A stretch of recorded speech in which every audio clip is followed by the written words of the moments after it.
अभी तक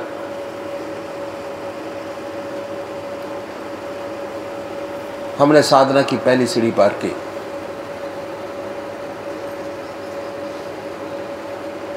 और ये देखा कि गृहस्थ के अंदर रहते हुए गृहस्थ के सारे काम धर्मानुसार करते हुए 8 घंटे बड़े आराम से ध्यान योग अभ्यास किया जा सकता है।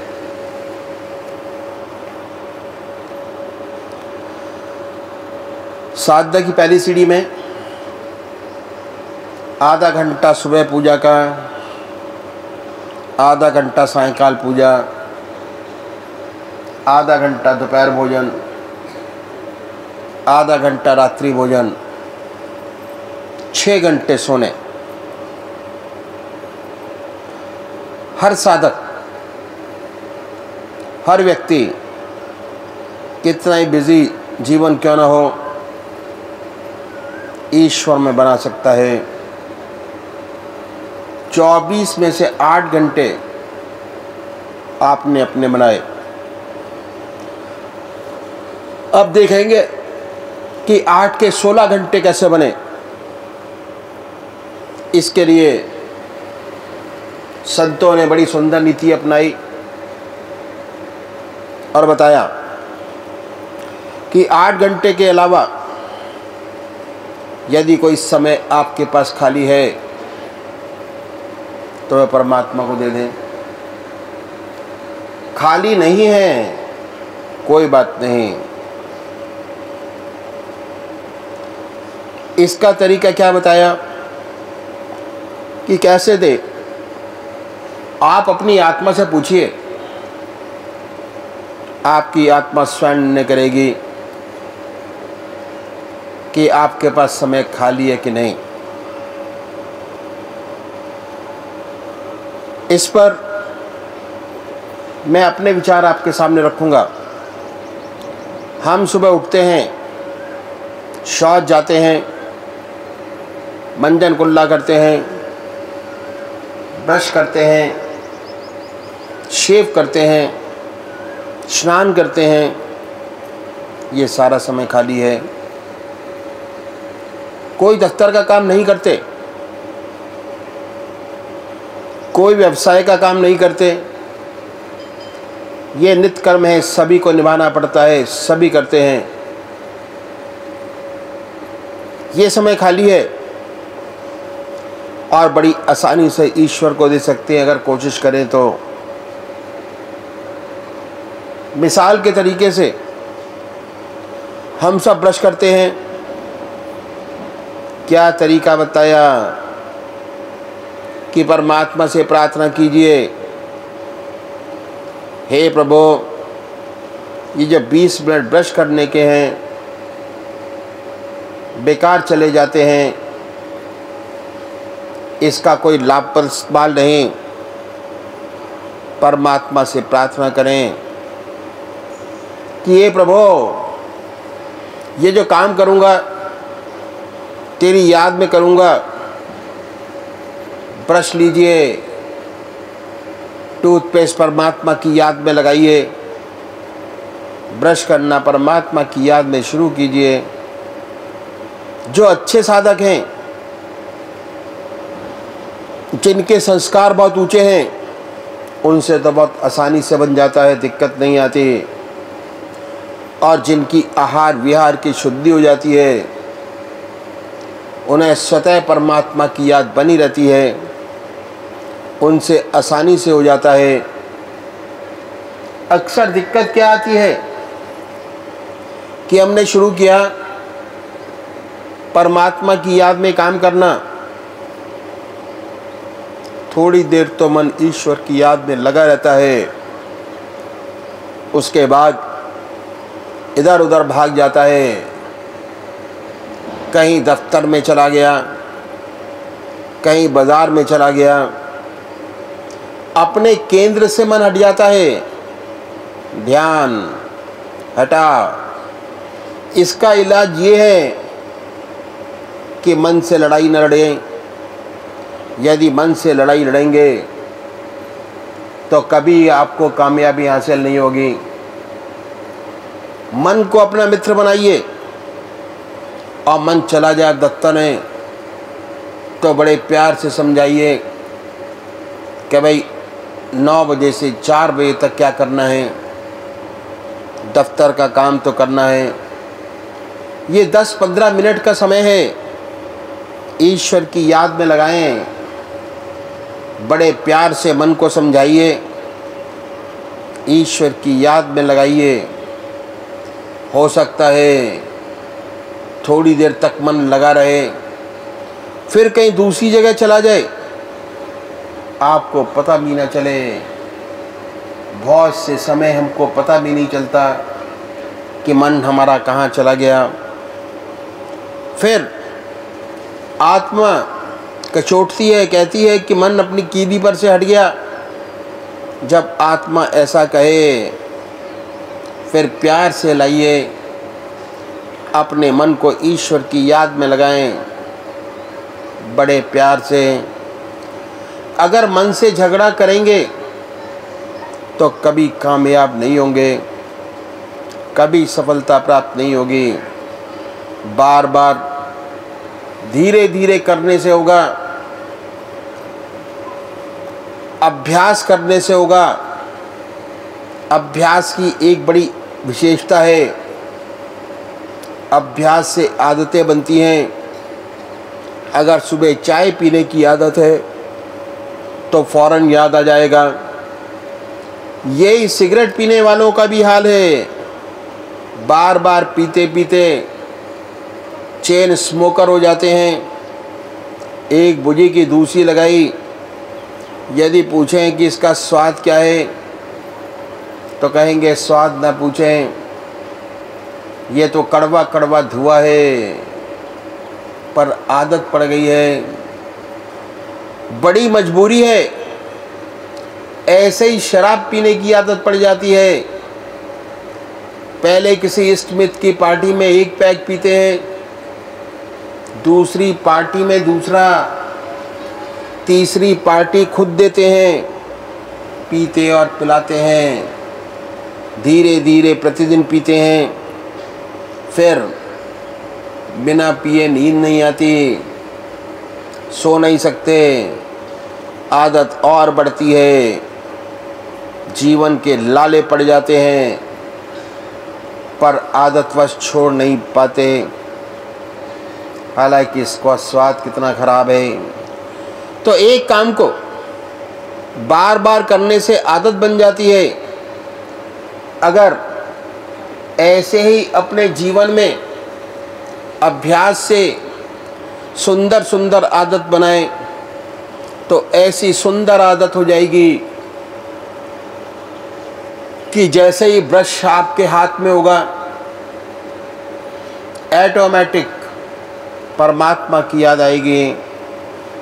गहरी याद में डूबे होंगे और जब तक ब्रश करते होंगे, कुल्ला किया, ब्रश रखा, दूसरा ख्याल आया।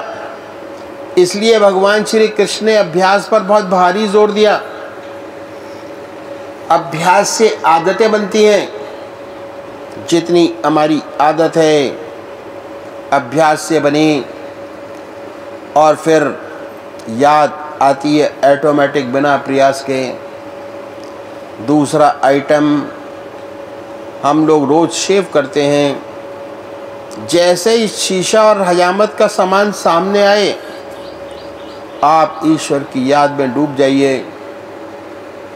उसी की याद में ब्रश, उसी की याद में साबुन लगाइए, उसी की याद में शेव कीजिए। इसको आदत बनाने में समय नहीं लगेगा, क्योंकि आपको ऐसी आदत होती चली आ रही है अभ्यास से। यकीन मानिए, अगर ब्रश करने के अभ्यास में 6 महीने लगे तो निश्चित समझिए कि ये अभ्यास 4 महीने में पूरा हो जाएगा। तो ऐसी सुंदर आदत बन जाएगी कि जैसे ही शीशा और शेविंग का सामान सामने आएगा, ऑटोमेटिक परमात्मा की याद हो आएगी, अपने आप आएगी। जब तक शेव करते होंगे परमात्मा की याद में गहरे डूबे होंगे। इसके बाद हम सब स्नान करते हैं, बाथरूम में जाते हैं तो ऐसा आता है कि कुछ गाया जाए। आजकल के बच्चे सिनेमा का राग निकालते हैं, बचाए सिनेमा के भक्ति रस से कोई भरा भजन गाइए और साथ साथ स्नान कीजिए, अंदर भी साफ बाहर भी साफ। ऐसी स्वच्छता मालूम होगी कि शरीर भी साफ और मन भी साफ। कभी कभी ऐसा विचार कीजिए कि आप स्नान नहीं कर रहे, अपने इष्ट देव को स्नान करा रहे हैं, बड़ी पवित्रता आती है, बड़ी सुंदर स्थिति बनती है। उसके बाद हम सब वस्त्र पहनते हैं, अपने इष्ट देव की याद में वस्त्र पहनिए। कभी कभी सोचिए कि उन्हीं को पहना रहे हैं, आप नहीं पहन रहे। ये समय हमारा मॉर्निंग रूटीन का जो आज तक बेकार चला जाता था, अगर हम प्रत करें, प्रतिशील हों, थोड़ा सा अभ्यास करें तो इस सुबह के सारे काम ईश्वर की याद में कर सकते हैं। 10 घंटे प्रभु की याद, उसमें सराबोर। पर दुनिया के काम जैसे आज हैं इससे सुंदर, लेकिन बनाने तो हमें 16 घंटे हैं। 10 के 16 घंटे कैसे बने, इसके लिए हमें विचार करना होगा कि हमारे देश में कौन कौन से व्यवसाय हैं, कैसे कैसे व्यवसाय हैं। व्यवसाय की दृष्टि से हम अपने देश की जनता को 5 भागों में बांट सकते हैं। पहला भाग किसानों का। हमारे देश में खेती और किसान ज़्यादा हैं, 70% जनता किसान है जो किसानी का काम करते हैं। दूसरा तबका व्यापारियों का जो व्यापार करते हैं। तीसरा तबका बुद्धिजीवी, प्रोफेसर्स, डॉक्टर, इंजीनियर, ऑफिस में काम करने वाले लोग। तीसरा बड़ा तबका इनका है। चौथा तबका उनका है जो कारखानों में काम करते हैं, स्किल्ड वर्कर्स, कारखानों में काम करने वाले लोग। पांचवा तबका देवियों का है। और हमारे देश में ऐसी बहुत कम प्रतिशत देवियों की है जो सर्विस में है। ज़्यादातर देवियाँ, उन पर घर का भार है, वे घर का काम चलाती हैं। अब हम एक एक भाग को लेंगे। अब हम अपने देश की व्यवहार की दृष्टि से देश की जनता को 5 भागों में हमने बांटा। अब एक एक भाग को लेंगे और देखेंगे कि हमारे पास और कोई समय खाली है जो भगवान को दे सकते हैं। पहला काम कृषि का। अभी तक हमारे देश में ज़्यादातर बैल और हल से खेती होती है। ट्रैक्टर हैं बहुत कम हैं। जब किसान हल चलाता है तो थोड़ी देर तक तो चुपचाप चलाता है, उसके बाद कुछ ना कुछ गाना शुरू कर देता है, नौटंकी का गाना, आला उदल, कुछ ना कुछ गाना शुरू कर देता है। ऐसा इसलिए करता है जिससे उसको थकान महसूस ना हो। जब नौटंकी का गाना गा सकता है या और कुछ गा सकता है तो परमात्मा की भक्ति का रसा हुआ भजन भी गा सकता है। हल चलाने में 2 विशेष बातों का ध्यान रखना पड़ता है। एक तो ये कि जितनी ज़मीन खुदनी चाहिए खुद रही या नहीं। दूसरा ये कि हाथ का प्रेशर, जिससे फाल कहीं बैल के पैर में लग जाए। इन बातों का ध्यान रखना पड़ता है। और हल चलाना किसान अपने 14 साल के बच्चे को सिखा देता है। किसान के बच्चे बहुत सुंदर सुंदर हल चलाते हैं और आपस में बातचीत भी करते चले जाते हैं। हाथ के प्रेशर से पता चल जाता है कि हल ठीक चल रहा है या नहीं। ज़्यादा होशियारी का काम नहीं है। तो हल चलाना बड़े आराम से परमात्मा की याद में किया जा सकता है। दूसरा काम बीज बोने का। जब किसान बीज बोता है तो हल में एक कुप्पी बांध देता है और उसमें बीज डालता जाता है और बोता जाता है। ये भी काम ईश्वर की याद में किया जा सकता है, कोई रुकावट नहीं। तीसरा काम पानी देने का। आजकल तो बिजली के कुएं हैं, बटन दबाया पानी निकला। सिर्फ पानी खेतों में काटना पड़ता है, लेकिन जहाँ पर ये साधन नहीं वहाँ कुओं से पानी देते हैं, चरस से पानी देते हैं। इसमें 2 आदमी लगते हैं, एक बैल चलाता और दूसरा कुएं के पास खड़ा रहता। जब किसान पानी देते, जब चरस ऊपर आ जाता तो किसान बोलता आए राम, बैल रुक जाते हैं। और जब पानी गिरा दिया जाता तो बैल चलने के लिए कहते चलो राम, आए राम, चलो राम। परमात्मा की याद में पानी देने का काम होता। आजकल तो बहुत आसान है, सिर्फ पानी खेतों में काटना पड़ता है, एक क्यारी से दूसरी क्यारी। इसे तो बड़ी आराम से, बड़ी आसानी से किया जा सकता है। तो ईश्वर की याद में किसान का कोई भी काम ऐसा नहीं है कि जो हम चाहें ईश्वर की याद में ना कर सकें। हर काम ईश्वर की याद में किया जा सकता है।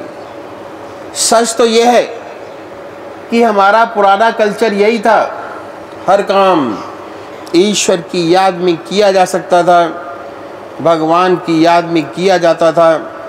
और पुराने ज़माने जो किसानी के काम थे गांव में, ईश्वर की याद में किए जाते थे। लोगों का कोई भी क्षण बिना परमात्मा की याद के नहीं जाता था। और जो वास्तविक सभ्यता थी वह गांव में हमारी थी। गांव में ताले नहीं लगते थे, घर ऐसे ही खुले पड़े हो रहते, कोई खतरा नहीं। गांव की बेटी सारे गांव की बेटी होती थी, उसकी तरफ कोई निगाह उठाकर देख नहीं सकता था। सारा गांव निछावर हो जाए अगर ऐसी कोई बात हो जाए। ये था हमारे देश का कल्चर। ऐसा सुंदर वातावरण, ईश्वर में जीवन।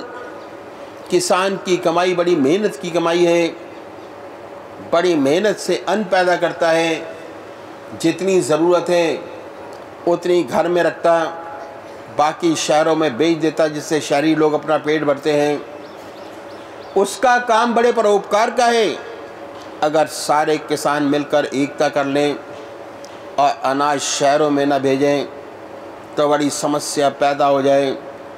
तो उनका जो काम है बड़ा सुंदर है, भगवान ने अच्छी रोजी दी है उसे। ईश्वर का काम, ईमानदारी का काम।